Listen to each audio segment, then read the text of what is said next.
What's up guys, it's time to unbox the mystery Samsung phone, the Samsung Galaxy A9 Star. If you guys remember a couple of months ago, I made this video talking about a mystery Samsung phone that has iPhone X style vertical cameras at the back, and turned out that phone actually got released exclusively in China. And here it is, the Samsung Galaxy A9 Star. Now Samsung has lost a lot of money because of all the lawsuits from Apple, but if you look at the flagship phones they have today, they do look completely different.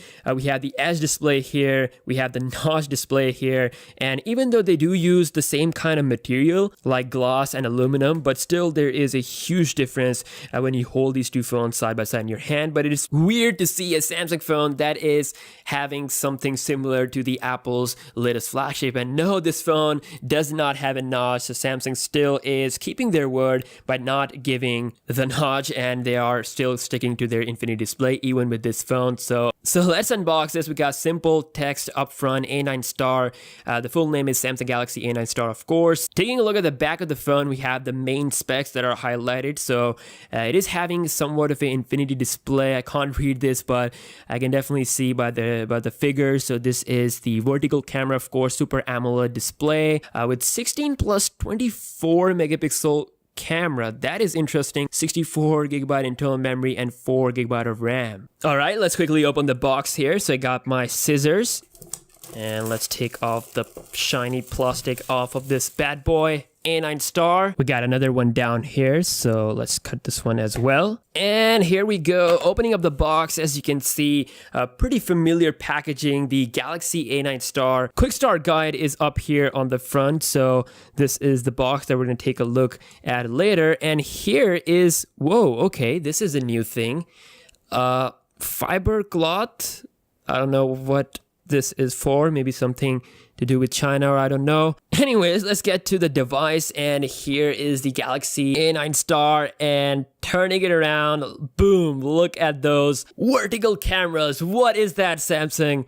Wow, let's just, where's my iPhone? Okay, there we go. It is, obviously, I mean, there's a huge difference, but I mean, Samsung has completely different design language these days. They don't have similar stuff as Apple, but seeing this is pretty amazing. Now this actually feels really good in hand. Let's put it on the side and take a look at the accessories inside the box. Now first up, we have the Samsung fast charger, as you can see, looking really cute. Then we have the USB Type-C cable, and then we have the headphones. And let's take a quick look at the box that we didn't open earlier. So we got all the quick start guide, the manual stuff in Chinese, and of course, a freaking case, which is looking pretty good, of course, with those vertical cameras, vertical cutout for the camera and the back fingerprint sensor. And this thing also came out of the box, looks pretty cool with that flower thing. Let's take a look at the star of the show, which is the A9 Star. So we got the plastic on the back, which I'm peeling off. Here we go. And let's also quickly remove this white sticker.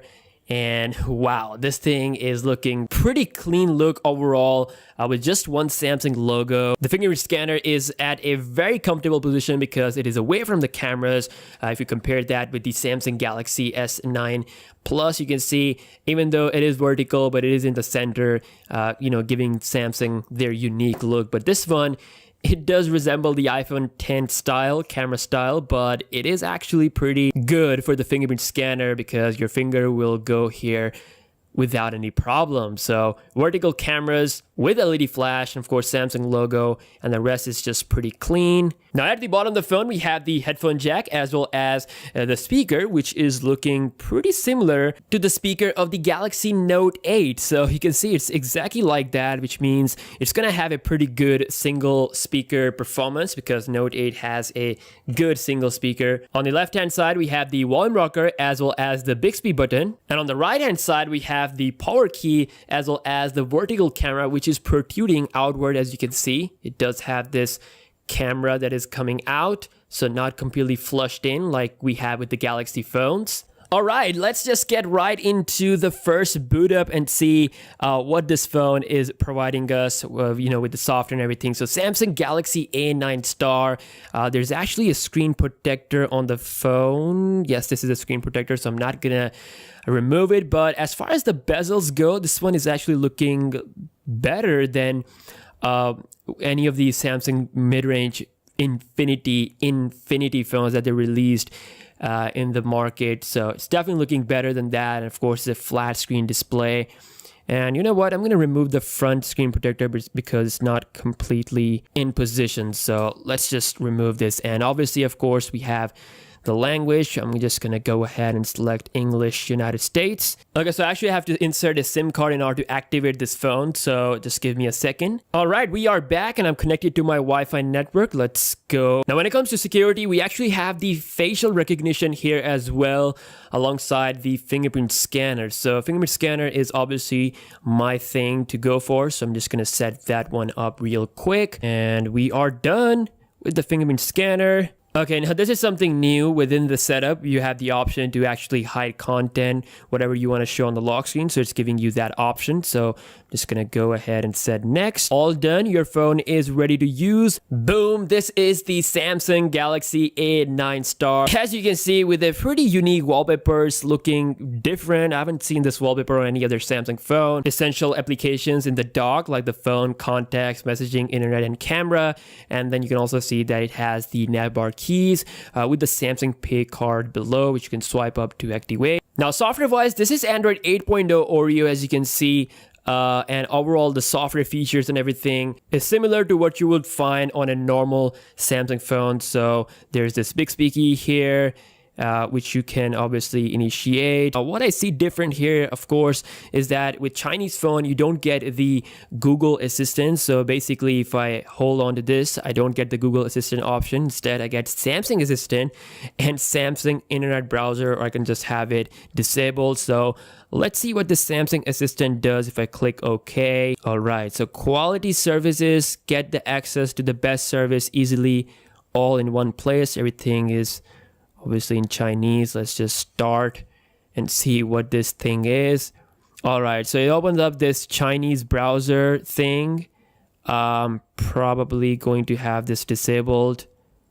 Okay, look at that animation. Samsung Assistant, your digital life service, or life assistant. So thank God Samsung doesn't force this Samsung Assistant on the flagship phones. It's just here with this Chinese, where you don't get the Google Assistant or Google Play Store or Google anything Google. It's not here on this phone, but it does include the Microsoft folder, which includes all the Microsoft application like Word, Excel, and PowerPoint. So that's great. And then there's a Samsung folder as well for default Samsung application. Oh, radio app. Now, when it comes to the display, this thing is actually rocking a 6-inch 1080p display, and this phone is super big. Like, I would say this is like a flat screen Galaxy Note 8. This thing is not on, but it's almost as big as the Note 8. Obviously, the bezels are a little bit bigger, a thicker than usual chin, and a little bit thicker head as well. But still, I would say this phone looks much better than the A8 or whatever the phones that they normally release here. One of the awesome things about this phone is that it's actually having a Snapdragon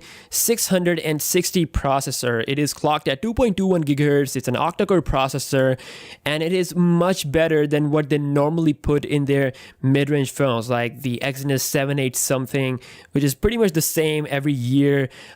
Terrible in gaming, good in battery life, but I don't really like that in comparison to the Snapdragon 660. This thing is definitely in the league of its own. And it's also rocking a 3600 mAh battery, which is even bigger than the mighty Galaxy S9 Plus. It's absolutely crazy that it's bigger than the S9 Plus. And that's not the only thing that is better on this phone compared to S9 Plus, because apparently the camera has more megapixel count than the Samsung Galaxy S9 Plus. Yes, it is actually having a 24 megapixel camera plus 16 megapixel camera combination, whereas on the S9 Plus you actually get a 12 megapixel camera combination. Now, I'm not saying that it is going to be better, but it's definitely better than any other mid-range Samsung phone that get released with that 16 megapixel camera or something. So camera UI is exactly like the Galaxy S9 Plus, all the features, all the settings, everything. Of course, on the S9 Plus you do get the optical zoom,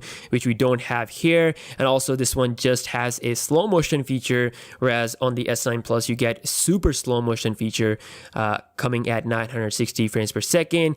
And of course, there's no AR emoji emoji. Instead, we get stickers, and it's actually the same thing. I mean, maybe AR emoji is a little bit better, but it's not my cup of tea. Live focus mode is also here. It's a little bit different. It doesn't zoom in compared to the S9 Plus. If I go back and go in again, this thing S9 Plus zooms in, while the A9 Star stays at the same resolution. So I would definitely say that the live focus performance would obviously be a little bit better on the Galaxy S9 Plus, but this thing will be able to take some good photos.